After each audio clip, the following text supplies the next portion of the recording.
What's going on, everyone? Welcome back to 2 and 6 Sports, your favorite show where it's two guys and six beers. Originally originated with me and my roommate. We just drink a couple of beers, talk shit, usually about Bill Belichick. It has evolved into so much more now, as you can see.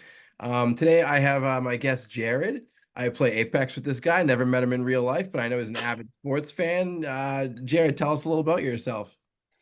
Hey everybody, I'm Jared Fink, avid Steelers fan. Very weird because I live in New York City, so it's a tough place to be. It's also a tough week for Especially, you. yeah, I have this ongoing cramp in my heart because we don't have a quarterback. We'll get into that later, and that's a little bit about me. All right, sweet. So what we're gonna do right now is, as you guys can see, we don't have the normal setup. We're doing this through Zoom.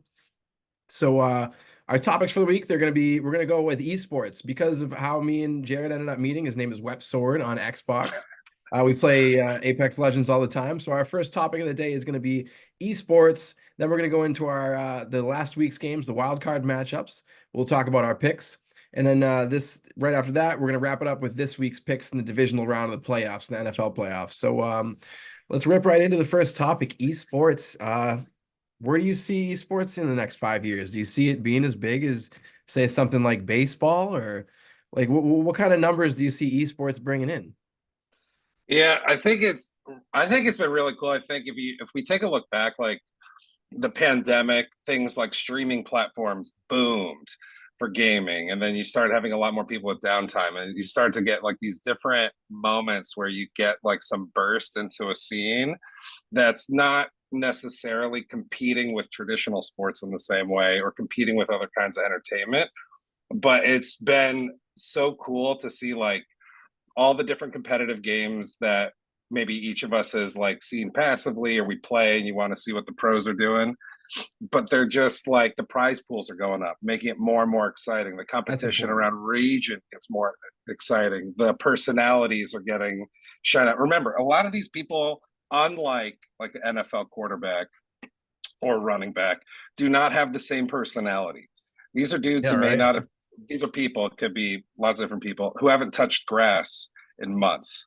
And unlike an athlete, a traditional athlete who live on the grass. So I think it's gonna, when I did a little research, it's like projected to go up to like, let's see here. We got like the prize pool for something like a Dota 2, which is like the number one kind of prize pool game, is up from like, what is it, like 1.4 billion in annual, or sorry, 30 30 million, not billion, 30 million annual prize pool.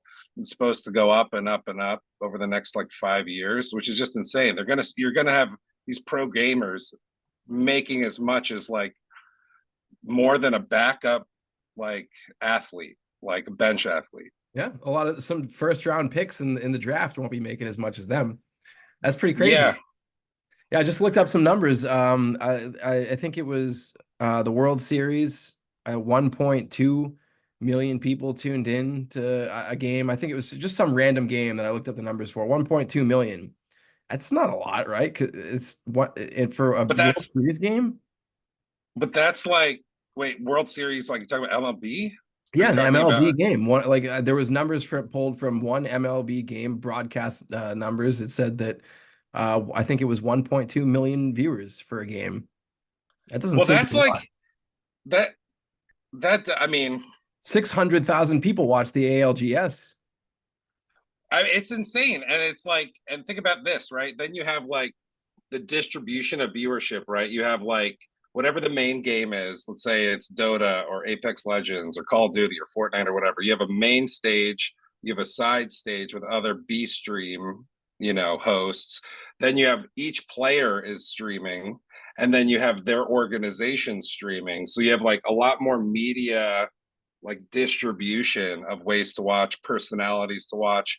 And that's something like the contracts in traditional sports don't allow. You don't get the live stream and you get to be like, hey, Oh, I'm imagine. Jared. I'm gonna comment over like, the Steelers game with all the rights. And I could do it, I could replay, I could do highlights on the spot, just like they do in like your main broadcast. So it gives a lot more freedom. And I'm curious what you think. Like, what's your social behavior though? Because I feel like sports, NFL, MLB, soccer globally, right? You've cricket, all these other global sports, they have a lot of social in it. You go to a bar, you go to your friend's place versus gaming and esports if you're not attending in person. Would you ever have like an Apex Legends champs party? Well, you know what though? Fuck yeah, I would. Like I don't know about you, but I watch all the ALGS. Like I chill at my Yeah. home. I mean, I feel like either way, it's a win, right? Because if we're going to a more digital, modernized society where everything is being moved online, there's metaverses and whatnot. People are less social anyway. They're hanging out in their own apartment, in their own rooms, in their own living rooms, in their own houses or whatever. But so from that aspect, I think if you look at it in that way, this obviously it's only going to go up, right? Because that's what. Why would you not watch if you're interested in video games? Why would you not watch that kind of thing? And then if you look at it the other way, like I think there's an aspect of like going out and doing things in person that are never going to be lost. Like there's some people who tell me that movies are going away, and that's never going to happen. People want to go out.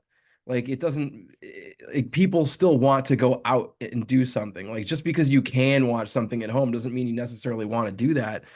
And I mean, I've always had like LAN parties. Have you ever had like a LAN party? Like where you get all Yes. your TV, your boys, and you get all your TVs and your consoles in the same living room and you guys play the same game at the same time? So like why would I not want to do that with like a watch party for like the Apex Legends tournament or something like that for the year? Like I would totally do that. I just don't have the people physically around me that I know that would probably be interested in that, I guess. Maybe some of them would, honestly, and I just haven't even asked. I just didn't think about it until you said that. But it's Yeah. something I would do. You said it, and I was like, "Fuck, I would love to do that." Like, the Well, boys it's get together. well, you know what's crazy, and I don't know if this is like this by where you live or in like your nearest big city kind of thing. But so I'm in Brooklyn, and in Brooklyn we have like three, maybe even more, like video game bars. And when you go in there, it's all the screens playing like all the big games, big tournaments, all that kind of stuff. And then they have like karaoke style spots where you can like play. You know what That, I mean? Or you can play like it's more of like those like competitive side scroller games like the Mortal Mortal Kombat. Kombat. Yeah, They do those like, and they have the LAN parties at these things, and they're like every day you go there at noon, and it's a bunch of like normal people, not like stereotypically like nerdy inside people, and just like hanging out and having a beer and like watching the same way you'd watch your team. I just think it's like interesting to see how much that's going to grow, but also think about the other thing I thought about. And let me know if you have to bounce to like other topics, but like I can get so much quote unquote closer to esport athletes who are like, and we yeah. Yes. play games, and I can chat with them or chat with the community around them, and not like when they're in like a big tournament, right? But like when they're streaming every day, it's kind of like if you got to watch Tom Brady or freaking, for me it would be like Heinz Ward or Troy Polamalu back. If you could like watch them I like how practice, watch the. you don't pick Ben Roethlisberger. You're No, like I that was guy's gonna go there. I was associated like, with some er, sketchy er, activities. I still have a weird thing. Like I never bought a Ben Roethlisberger jersey. Like I was like, no, It was the I'm it gonna was get the it. bathroom thing, right? So Yeah, the bathroom. But he like anyway, but it's like you can watch them train, watch them practice, watch them scrim in the preseason with other teams. They're like mic'd up now in the NFL. They're always mic'd up in esports, and that's what's cool. And the community, I think, and they is control just what they like are allowed to let out and whatnot, right? Because like the yeah. NFL and the teams and whatnot, they don't let all that mic'd up stuff out there. You know what I mean? Like they have to Mm. get the okay. Like, but on a stream, it's all there live. Like Well, it's that, and it's also like if you're into fandom and the idea of hyping, getting hype and excited and passionate with the community or your friends and your family around a sport, you can get so much deeper and closer in esports, which is so weird because it's dominantly digital. And then when you go to a tournament, which they had like a big League of Legends tournament in the Barclays Center, I think in New York, which is like where the Nets play, Brooklyn Nets play and stuff, and it like filled the house. Like it was a freaking like Celine Dion concert in Vegas or something. And it's like, but you could get even closer there to those pro athletes. And I just think it's going to boom because it's better to be a fan in this one. You get so much more out of it. But I think the culture around it is what's got to change because the culture around esports is even more negative sometimes, like it can get really salty. I don't know, but Well, but yeah, I feel also like it's just like suck anything it, else. Like we just Cowboys. don't hear about it. Suck it. Yeah, Suck it. yeah, suck it, Cowboys. But Suck it. yeah. But yeah, I mean, like think about it. Like think about what NFL players say to each other that we just don't hear it, you know? Like that stuff is so there's so much PR involved in the NFL and what is actually allowed to get out from these teams that we never as fans ever hear about. Like some of your favorite players could be total assholes and we'll never know it because these fans literally have teams of people who are paid to make sure that stuff never gets out. Like, Mm-hmm. Versus esports, they're like, oh no, get that terrible, fucked up, crooked idea in your head that you're going to trash talk. No, no, no, post it and then post it again tomorrow, please. what do you think about? So, all right, we're gonna for you NFL fans and sports fans who are here for the NFL talk. We promised the gaming. We're winding down. We're wrapping it up really quick. I want to spend a couple more minutes here. What do you think? Do you know much about the Alberelli situation? And how Al Berlelli of originally of TSM, and then where did he go? He went to he was with Zach Mazer in Naughty. What was that team? Uh, E8, E6, E8. I don't even remember the name of the team. But then like that didn't work out, and then I heard he Yeah. went to a new team, and then that didn't work out. And like there was this video of him like crying and stuff like that, and like he seems like a good dude, but it's like one of those situations like he's going a bunch of places and it's not working out.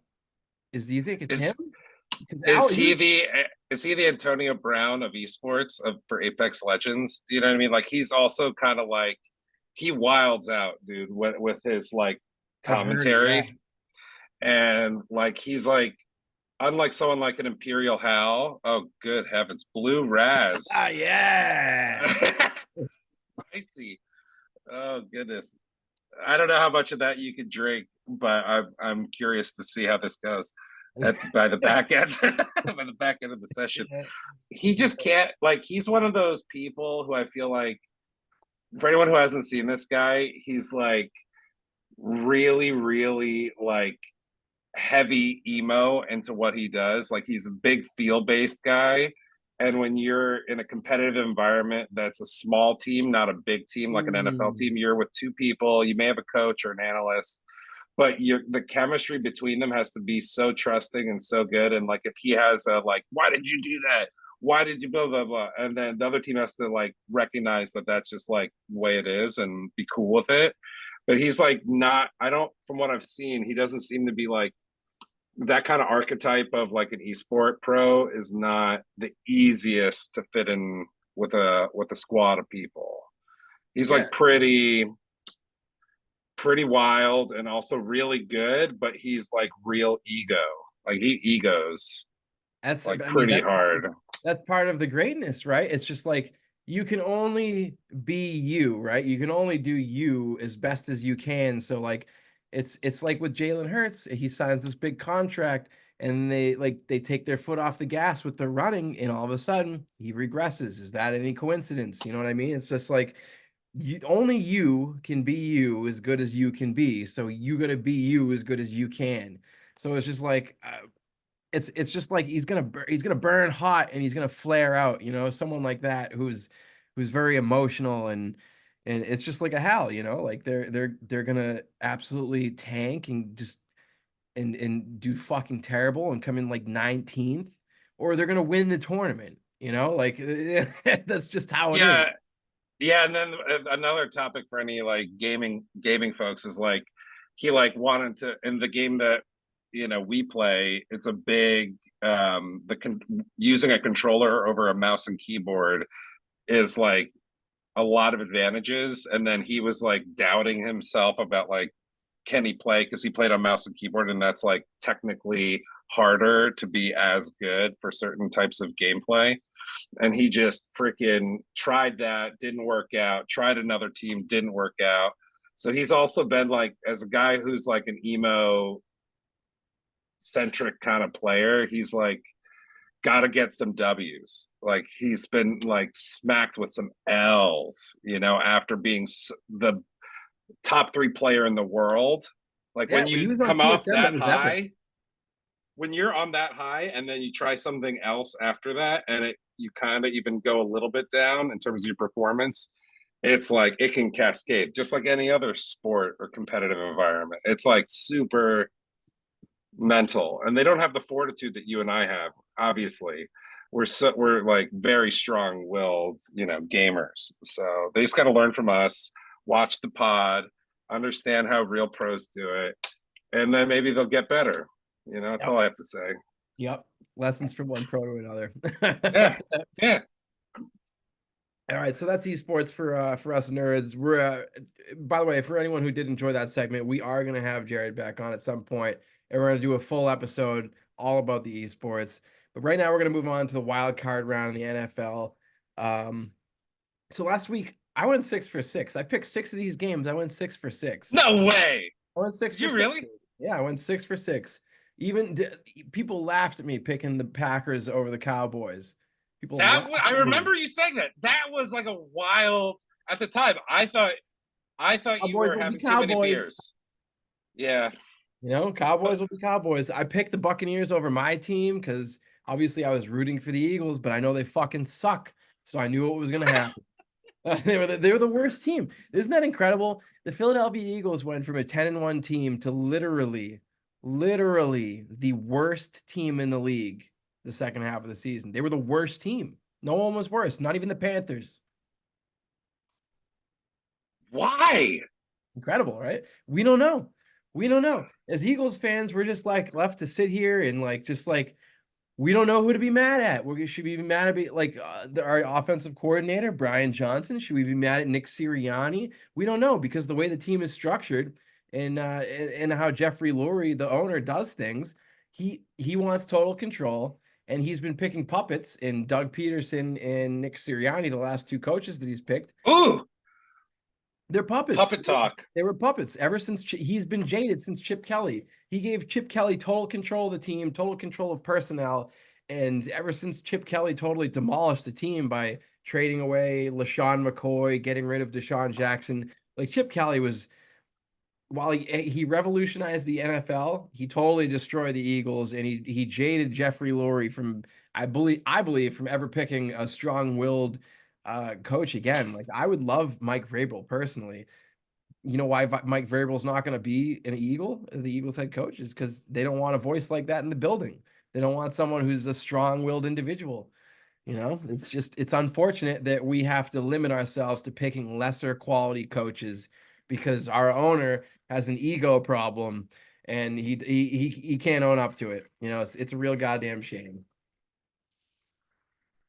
But at least, with that game, I don't know what order you want to go, or you want to talk about it. How do you want to talk about these? Let's talk But about the like, Eagles Bucks. We'll start with that. but like, but like, when you come in to that game to the Bucks, and you're just like, it's Baker Mayfield, and they got in on like a hope and a prayer, and it's the Tom Brady empty vessel year, and all this, and it's like we're gonna get this like guy who does Hulu commercials that no one wants on their team, and they're like come in like that.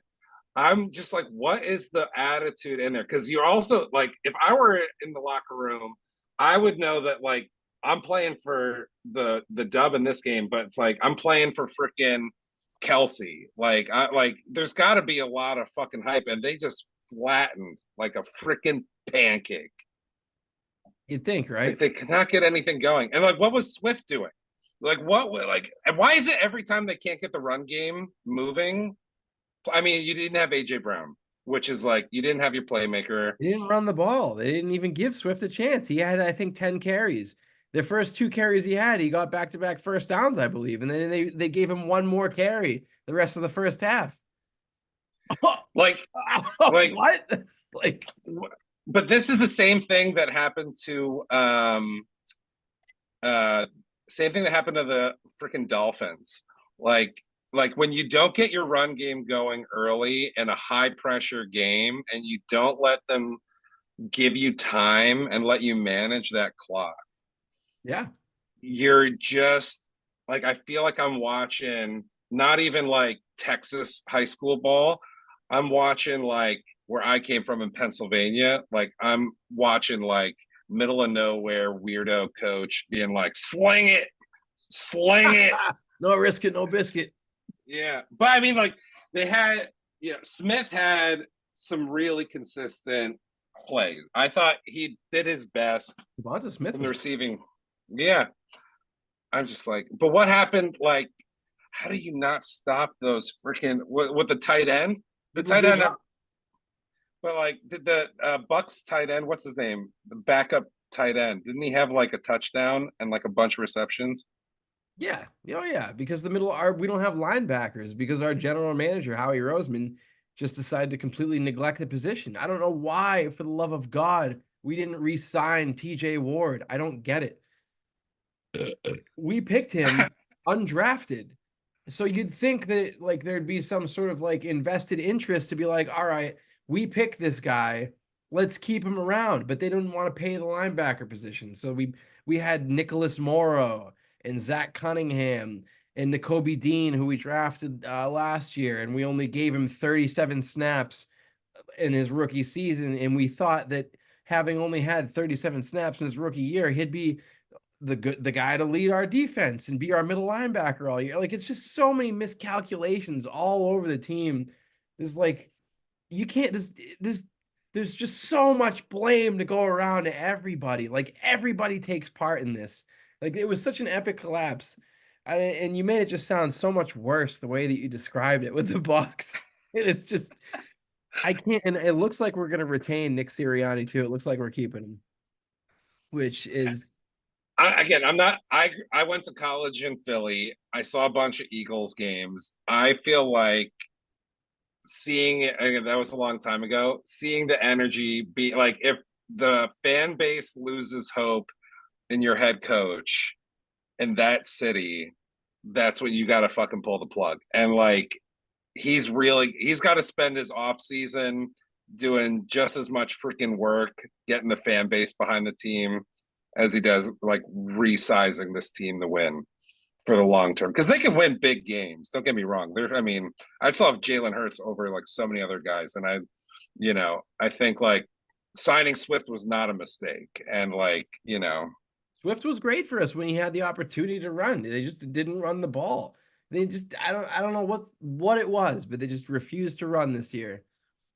I wanted them so badly to make Baker Mayfield though look like a Plato character and get him out of the league and tell him to go to the XFL or something. Like I hate Baker Mayfield and seeing that game was like, man, like he is so annoying. Like I don't really want to see a 5'2" quarterback in the league because it's just like he sucks and he did pretty freaking good, man. He made Chris Godwin look like a second year wide receiver with juice and like fresh legs. Man, Baker, I gotta give it to him. Baker played Mm, really well. That's all I can say about that. I mean, Baker mm. played out of his mind. Our defense made everybody look good. Our tackling was awful. Our tackling was absolutely god awful. And that's part of why I think like Nick Sirianni should be fired because tackling, while it's as part technique, tackling is a lot of effort, you know? And when your team Did is not tackling well, that's a lack of effort, you know? And a lack of effort is a direct reflection on the coach. Is it not? yeah yeah did you see the Ray Lewis video when he was doing the Manning cast and he just went nuts about like you have to practice tackling every day and guys are getting too lazy and they're just doing like motion work and trying to like get the right plays down, but not like go at it from different angles about where the receiver or whatever are going to go, the tight end, whatever is going to go. And Yeah. they're just like, hey, I'm going to swing my pinky finger on your shoelaces, or I'm going to do, I don't know how you feel about all the, what's the those low tackles that have been getting like real shit on this year for like, they want to make those illegal, those like knee out tackles. Yeah, I know what you're talking about, but like, Mm. it's what you're supposed to do as a defender. You can't hit him high, you can't hit him low. But I mean, you knew that was what was going to happen. People are diving at legs all the time now because you can't aim high. Yeah, That's what. something's got to change. Yeah, Something's I got mean, I to don't know what change. you changed, but I mean, like it's been a huge part of injuries is like the fact that people are literally just targeting low. You see it all the time. Like Tyler Higbee, you see him in that playoff game last week. Oh, brutal. And he's like a pretty like jack dude. Like he's got some like strength behind him, and he looked like a rag doll from that hit. Yeah, Like you that could be the was strongest hard guy to in the world. watch. If someone dives at your knee and your cleat catches the grass, like where you so your leg doesn't swing back and it like there's like friction between your the cleats and the grass, and the only thing to give there is your knee. So like it doesn't matter how strong you are, like if you get tackled like that, you're fucking done. That's why like there's a lot of people who talk about football being flag football, within our lifetimes, which would be absolutely fucking nuts. Um, I really hate to fucking Yeah, rush this, but I would have to upgrade my yeah, let's plan do it. for Zoom. So if I and I can't do that live, I'm trying to upgrade it. It won't let me. So it looks like we got 6 minutes and 50 seconds left in this podcast. So let's so let's fly through those picks from last week. I mean, Browns Texans. Were you surprised? Joe Flacco put up a shitter. He's been golden. Was not surprised. I think Stroud is too good. Can't wait to watch him this week. I think he could be a big upset. I'm so excited to watch CJ Stroud. It's great seeing good, promising young talent now that the old guys are out. You were kind of getting a little worried, being like, "Oh, there's no more Brady, no more Manning, no more Drew Brees, no more Philip Rivers. Like, where's the good quarterback going to play?" I think we can be okay. Pat Mahomes, Joe Burrow, CJ Stroud, Josh Allen, Jalen Hurts. Like, we got some good influx of talent here, so it's promising. Dolphins Chiefs. I mean, I picked it. I picked the Chiefs. I said Dolphins are a finesse team. You said you weren't surprised by that either. No, you know what you're hopeful for though? Again, run game. Get your run game going. Don't put all your eggs in one basket with Tyreek Hill. Put all your eggs in one basket with Tyreek Hill. This is what happens. You're gonna have a great stat line for your one receiver, and everything else will be mid. You You'll know, win September through December, but you won't win in January and February. especially when they've had the whole season to study them. I mean, Mhm. Packers and Cowboys. Let's go. Fuck Dallas. Fuck you, Dallas. yeah, fuck you, Dallas. Suck it. Oh my God. It was so sweet to watch the Packers beat them at home, too. That's what made me even happier.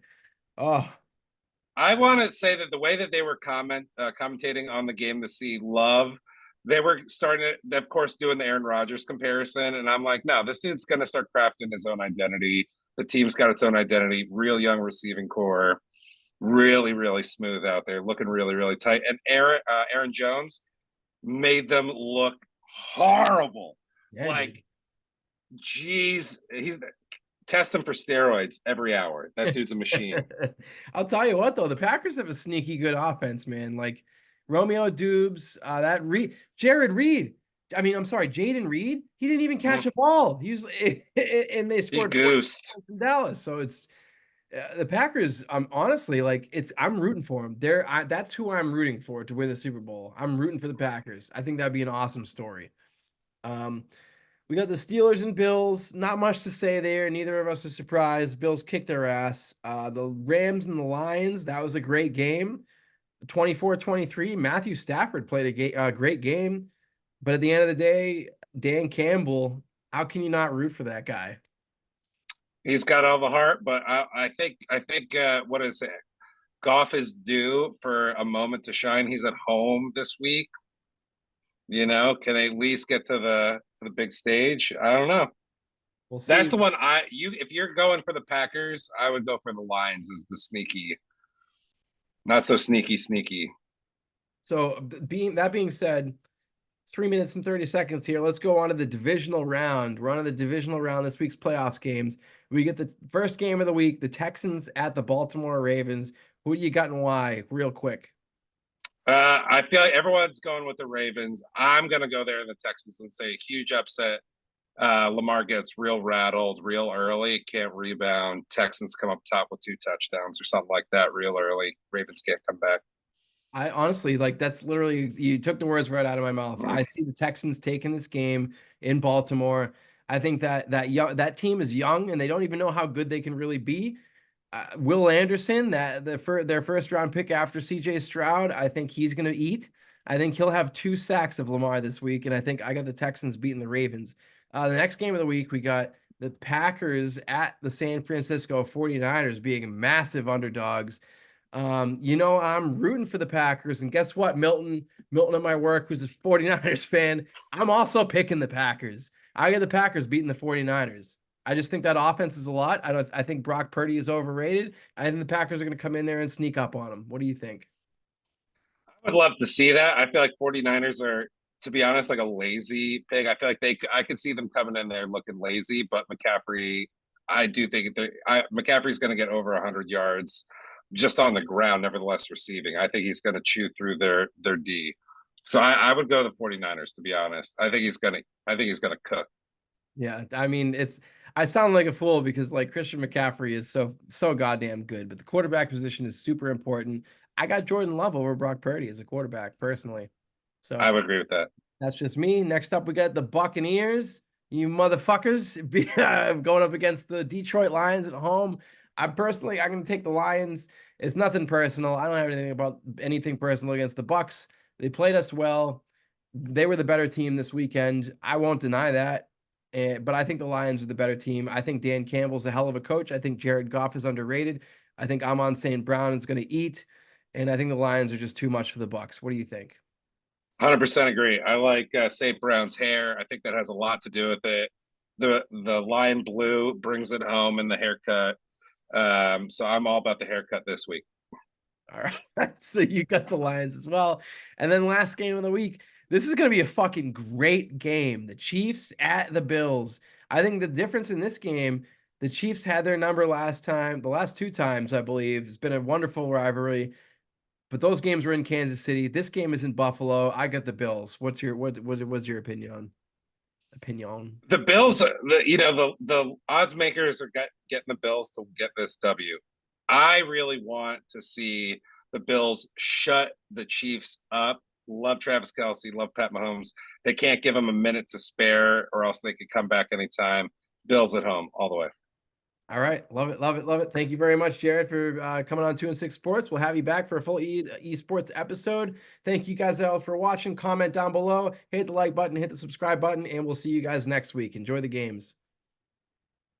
Look at that, dude. Look at that.